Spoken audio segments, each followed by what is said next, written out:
प्रश्न होगा तो उत्तर मिलेगा। जिसका जैसा प्रश्न होता है वैसे उसको उत्तर मिलता है। अब रही बात गीता की, तो श्रीमद् भगवद गीता जो हम समझ रहे हैं या तो जो हमें सिखाया जाता है उससे पूरा उल्टा रास्ता है। उल्टा तो नहीं कह सकते, एक सामान्य जन के लिए अलग है, योगी के लिए अलग है, ध्यानी के लिए अलग है, तपस्वियों के लिए अलग है, तत्ववेता के लिए अलग है। अगर इसके श्लोकों को देखा जाए, इसके मर्मों को समझा जाए, तो अलग अलग स्तर पर अलग अलग विश्लेषण निकलते हैं। प्रश्न ये था कि हम गीता को समझे कैसे, गीता को किस एंगल से समझना चाहिए। तो वो तुम्हारा स्तर तय करता है कि तुम कौन सी दिशा के अंदर हो गीता को समझने हेतु। गीता का अर्थ गीत होता है, जो परमात्मा के मुख से निकला हुआ गीत है उसे गीता कहते हैं।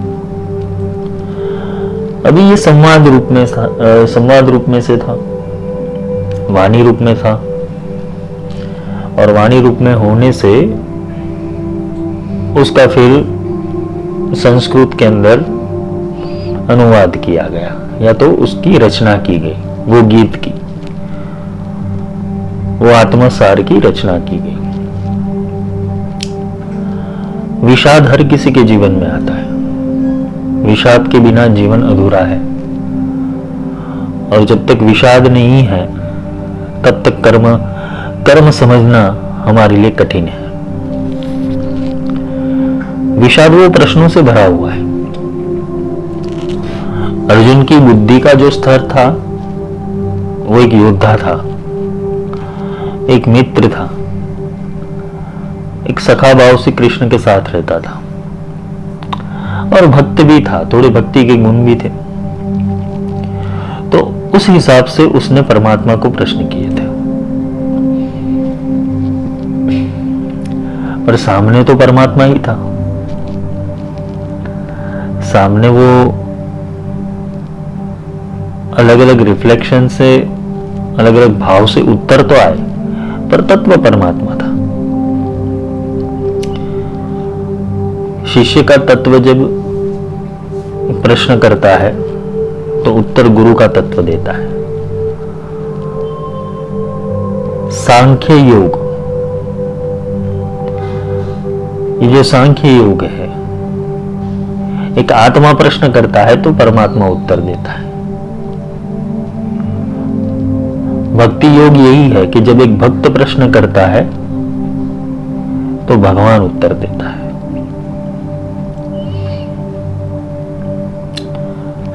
तो गीता का मर्म यह समझना है कि हम किस स्तर के ऊपर है। अगर गीता को समझना है, उसके तत्वबोध को समझना है।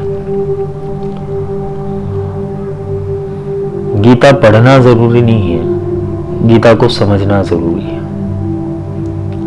और गीता तभी समझ में आती है कि प्रश्न करने वाला तुम्हारे भीतर कौन है और सामने उत्तर देने वाला उसके भीतर कौन है। उसके संयोग से गीता समझ में आएगी। वो गीत है, वो आत्मसार है, वो आत्मबोध है कि आत्मा क्या है, कर्म कैसे करना चाहिए वो कर्म योग में दिखा दिया, भक्ति कैसे करनी चाहिए वो भक्ति योग में दिखा दिया, ज्ञान योग में सब समझाया, सांख्य योग में सब समझाया, 18 अध्याय समझाए। पर प्रश्न के स्तर बढ़ते गए। अगर तुम उसके तत्व रहस्य को समझना चाहते हो तो अर्जुन की मनोस्थिति देखो पहले। वो जब प्रथम अध्याय में उसका जो भाव था वो जीव भाव था।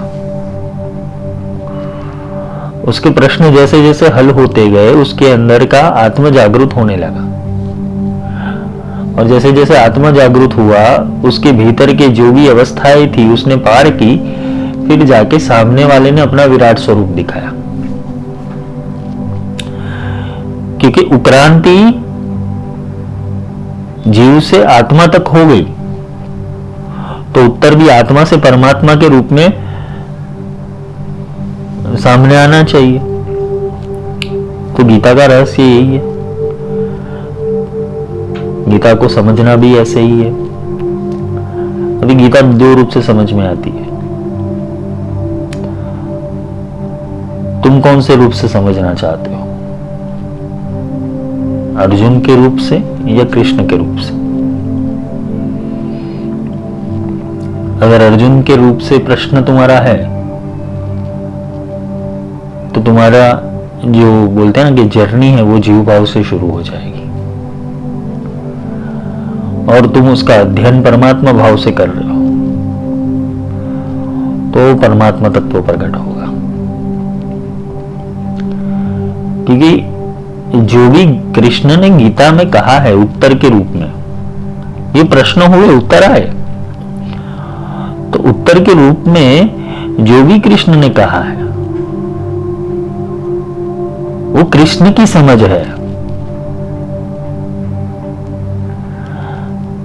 अब समझ में आ रहा है कि गीता का जो सार है वो हम जो अनुवाद करते, भाषांतर करते, उससे कितना विपरीत जा रहा है यहां पर।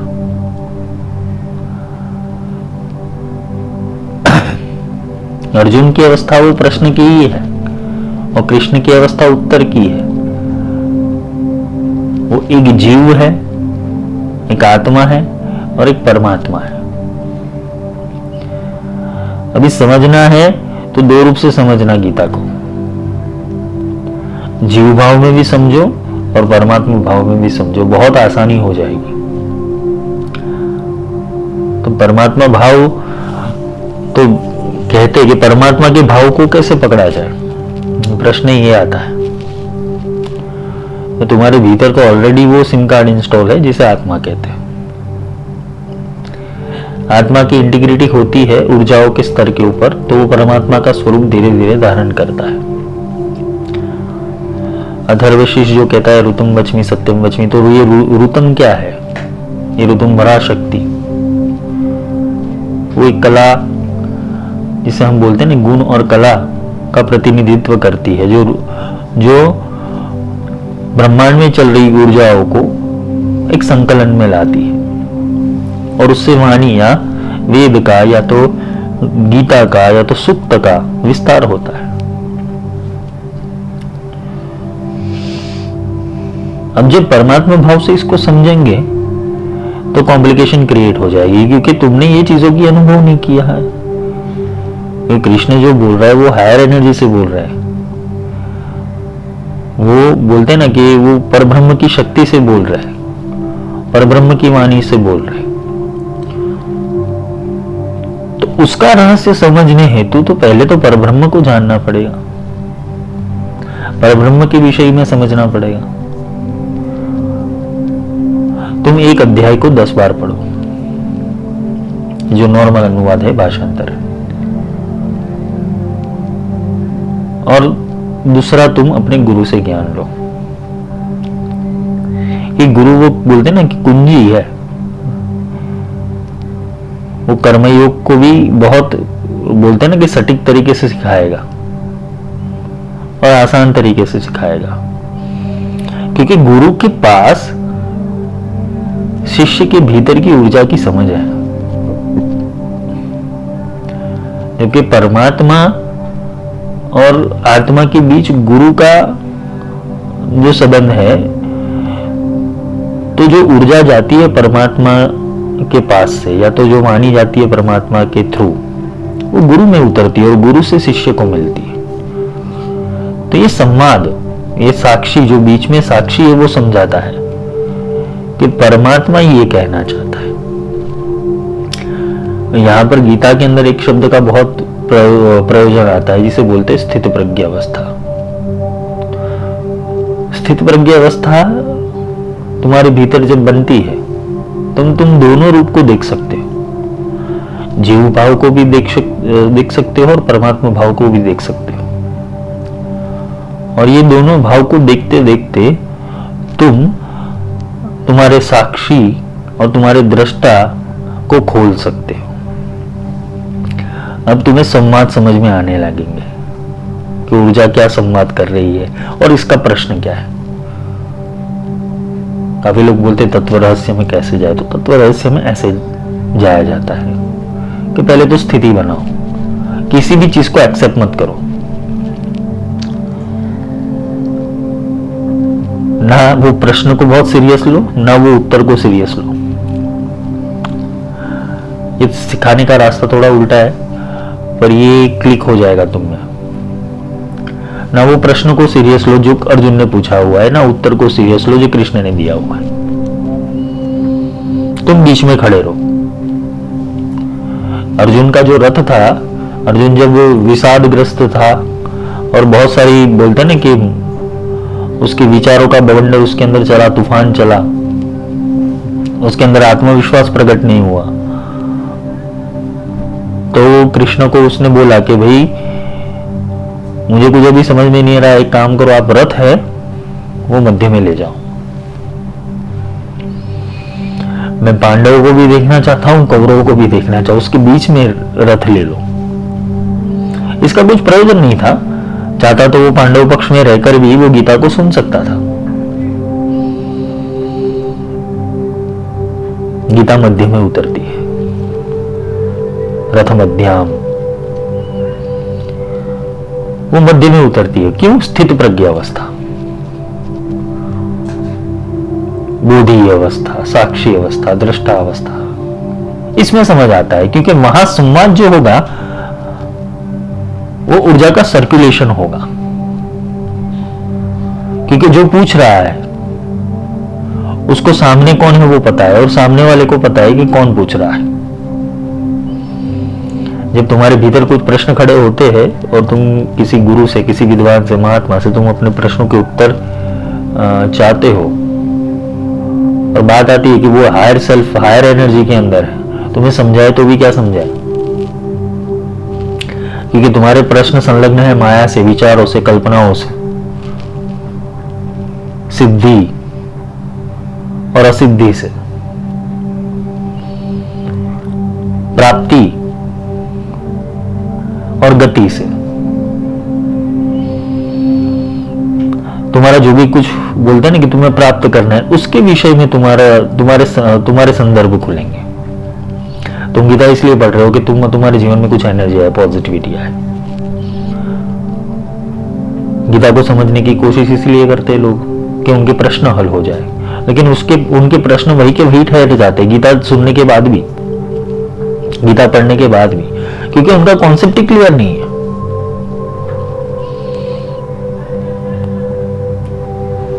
कोई बोलेगा 12वां अध्याय पढ़ लो, कोई बोलेगा 11वां अध्याय पढ़ लो,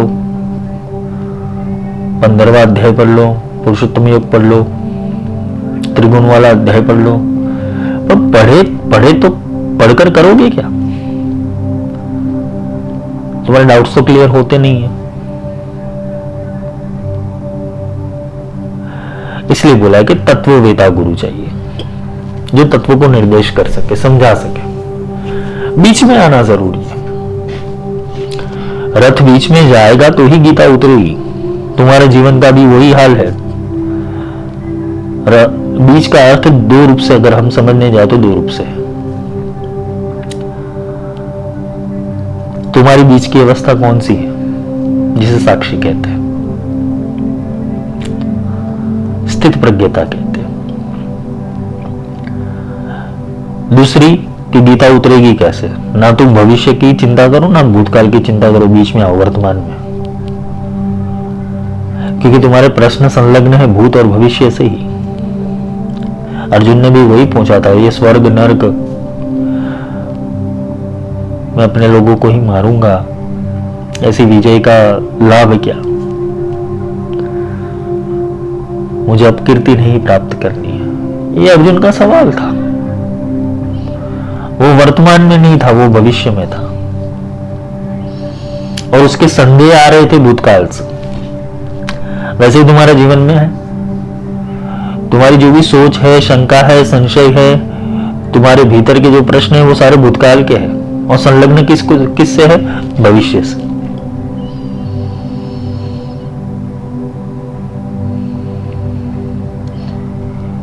10 बार पढ़ते हो तब भी समझ नहीं आता, उसका कारण ही है कि बीच में नहीं आते तुम।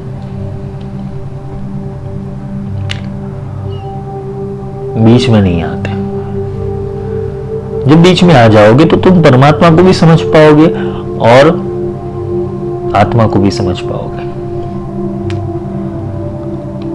जीवात्मा की अवस्था भी समझ पाओगे। बीच में आना पड़ेगा।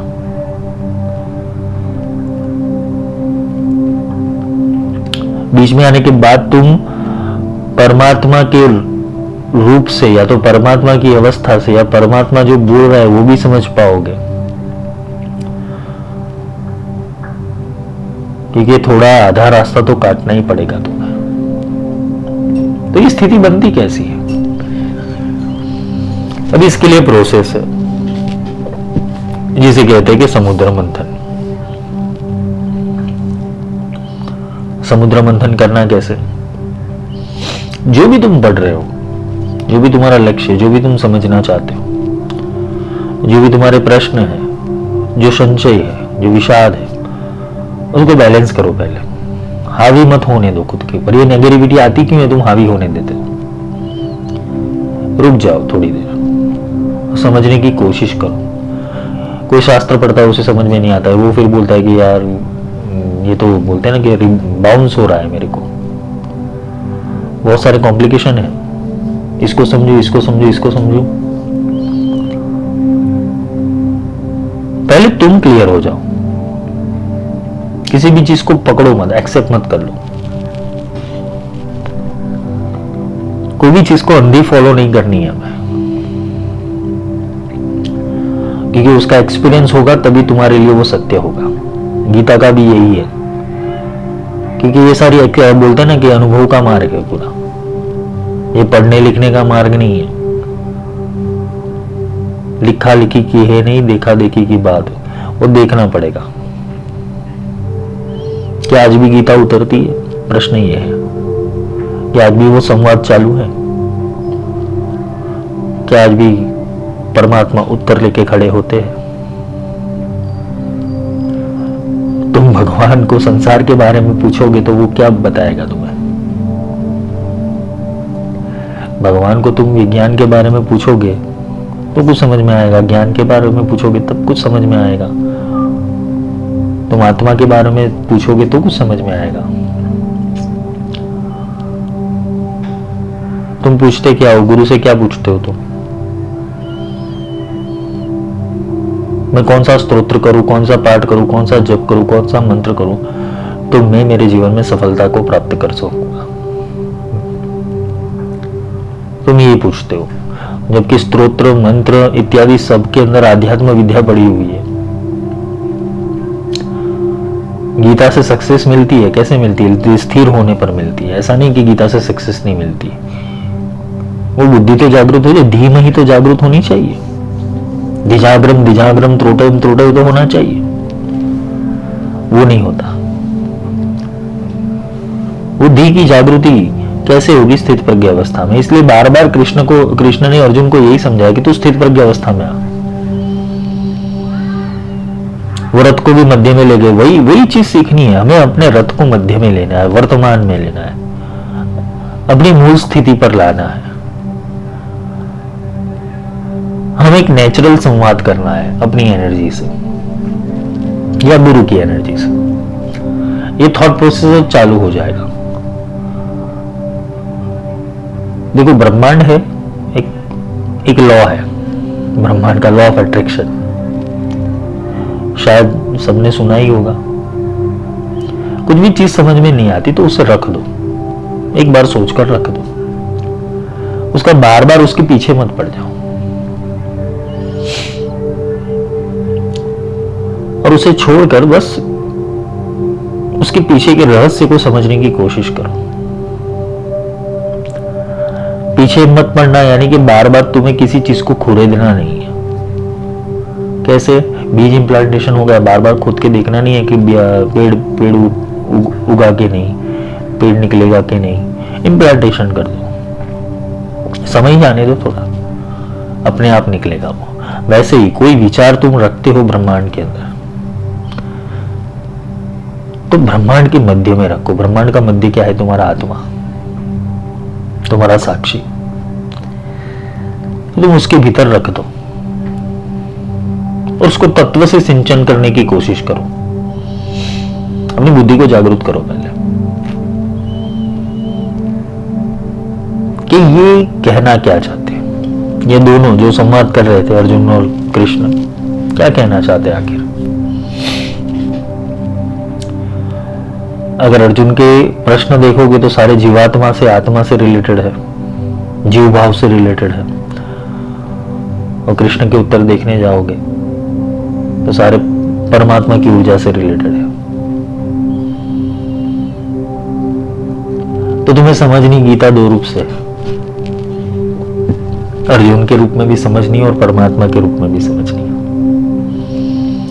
तो जो स्थित तुम्हारे भीतर बैठा है, जैसे कृष्ण ने बोला कि भाई आत्मा को ना कोई मार सकता है, ना उसे कोई शस्त्र काट सकता है, ना उसे वायु बहा सकता है, न जल उसे भिगो सकता है, न अग्नि उसे जला सकती है, बोल दिया। और तुमने वो सिंचन नहीं किया अपने भीतर के आत्मावस्था है क्या? तुम मरने वाले हो ही नहीं। शरीर रूपी कपड़े बदल दे, गीता में बोला गया है। जैसे नव वस्त्र धारण करते वैसे नया शरीर मिलेगा। और उसके लिए तुम क्या तैयार हो? प्रश्न यहां पे आता है, तुम क्या तैयार हो? तुम्हारी तैयारी कितनी है नए जन्म के लिए, नए शरीर में प्रवेश करने के लिए? दुख का कारण मोह ही है। तुमने आसक्ति बांध ली है इस शरीर से और शरीर के संलग्न विषयों से। क्योंकि अर्जुन को देखो युद्ध करना था, धर्म युद्ध था वो। धर्म क्षेत्र कुरुक्षेत्र, कुरु का अर्थ शरीर भी होता है, वो धर्म क्षेत्र था। तो धर्म तुम्हारे भीतर रहता है, युद्ध तुम्हारे भीतर लगना चाहिए, युद्ध तुम्हारे भीतर तुम्हें छेड़ना है, पंचेंद्रियों के बीच और ये सहस्त्र सिद्धियों के बीच, मन के 100 विचारों के बीच।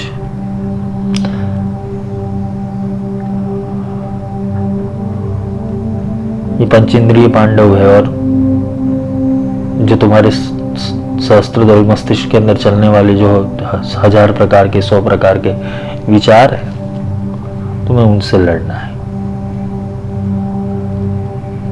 अंधी महत्वाकांक्षा वही धृतराष्ट्र है और उससे पैदा हुआ जो मोह है, जो अहंकार है, वो दुर्योधन है।